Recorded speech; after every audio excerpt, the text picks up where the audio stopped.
Iniisip mo rin ba ang sa iyo ay darating na kamatayan?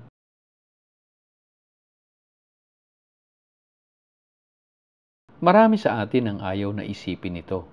Ang pagsapit ng araw na sa atin ay kamatayan na. Ang katapusan ng buhay dito sa lupa.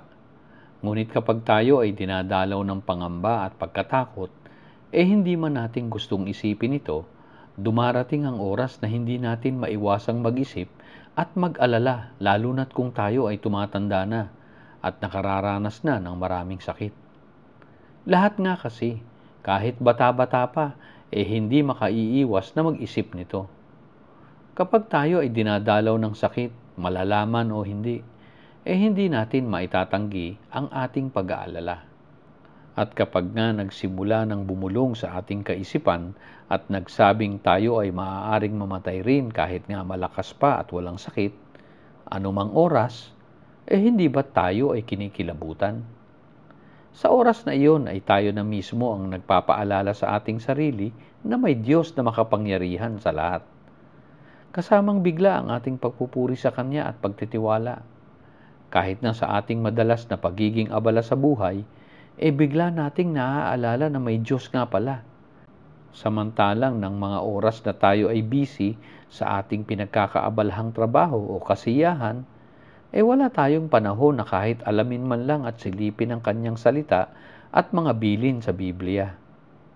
Kahit sa ibang kontento na raw sa lingguhang pagsisimba o pag-worship, ay may pag-aalala pa rin. Katotohanan rin naman na sa iba ay nakagawian na nila ang paggawa ng kabutihan sa kapwa. Ito ay naging bahagi na ng kanilang pamumuhay, na siya na rin nilang karampatang pagsamba sa Diyos. Mayaman man sila o mahirap, ugali na nila ang pagtulong sa kapwa. Sa kanila nga ay ito na ang pagkakilalang totoo sa Diyos. Nariyan ang magkakahalong pakiramdam ng panghihinayang at takot. Ang hindi maipaliwanag na pakiramdam ng pangingilabot sa buong katawan at kaisipan. Sapagkat alam nating sa kamatayan ay katapusan na ng lahat ng ating mga nagawa, ng ating mga ginusto, ng ating mga pinahahalagahan sa buhay. Mawawala na ang mga kinagigiliwang gawain. Wala na ang mga paborito. Ang pagsapit ng araw na ito ay katapusan ng ating alaala sa lahat ng mga ito. Alam nating mawawala na at matatapos ng lahat. Sa isang banda ay katapusan naman ng paghihirap, kalungkutan at pasakit. Katapusan ng mga ayaw na ginagawa. Katapusan ng mga inggit at kinaiinisan. Kahit ang mga ito ay tunay nga na matatapos na, pero hindi ito ang sa atin ay tunay na mahalaga. Sapagkat ang mga pinahahalagahan natin ay kung ano ang mga nakapagbibigay ng kaligayahan sa atin. Hindi nga ba't ang mga ito ang tunay nating kinatatakutang matatapos at mawawala? Hindi relihiyon at mga samahan sa kanilang mga ipinangangakong langit at kaligtasan ang tunay na nakapagpapanatag ng ating kalooban. Batid natin ito sa ating sarili. Hindi ang mga pangako ng simbahan na magkakaiba pa nga ang pumapatid sa ating uhaw at nag-aalis ng pangamba. Kundi ang katotohanang alam natin, ang naitanim na ng Diyos sa ating puso na dapat ay paggawa sa kabutihan.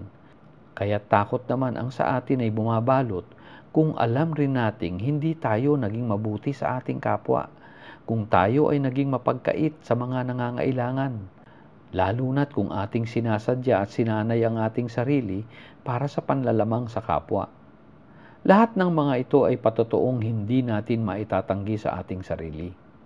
Sapagkat nailagay na ng Diyos sa puso ng bawat isa sa atin ang kaalaman sa dapat na pag-ibig at paggawa ng kabutihan sa kapwa.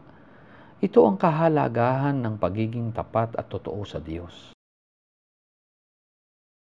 Punuin mo kapatid ang iyong puso ng dapat na kagalakan sapagkat alam mong mahal ka ng Diyos.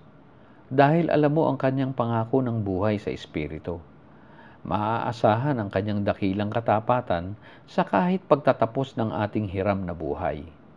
Magalak tayo sa araw na iyon sapagkat makakasama na ang Diyos. Siya ay Panginoong magpakailanman, kaya't ang makapiling siya ay buhay ring walang hanggan. kagalakan sapagkat nakatitiyak tayo na siya na nga ang lahat-lahat para sa atin.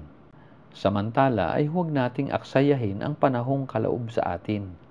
Habang sa buhay na ito ay nakararanas tayo ng kasaganahan man o kahit ng sa kakulangan sa buhay, ay nasa ating lahat pa rin ang kalayaang kaloob niya na makagawa sa kabutihan para sa kapwa. Dalhin natin kapatid hanggang sa dulo ng ating buhay ang kalayaang ito. Nang sa gayon ay hindi mapahiwalay sa ating puso ang kagalakan at katiyakang kasama natin ang Panginoon ngayon, bukas at sa hinaharap pang buhay sa Espiritu. Ito ang panghawakan mo kapatid. Bantayan nating maigi ang ating puso sapagkat mula sa ating puso ay dumadaloy ang buhay. Kaya't ang tunay na kaligayahan natin ay napatutunayan ng ating pagsisikap na makapiling ang Diyos. Ito ang sinabi sa Proverbs 4 verse 23. Guard your heart above all else, for it determines the course of your life. Di nga ba't ang tunay na kagalakan ay dapat na nasa pagtatapos ng buhay sa lupa? Kamatayan kung ating tawagin ito. Ngunit sa katotohanan ay simula pala ng tunay na buhay kapag kapiling na ang Diyos.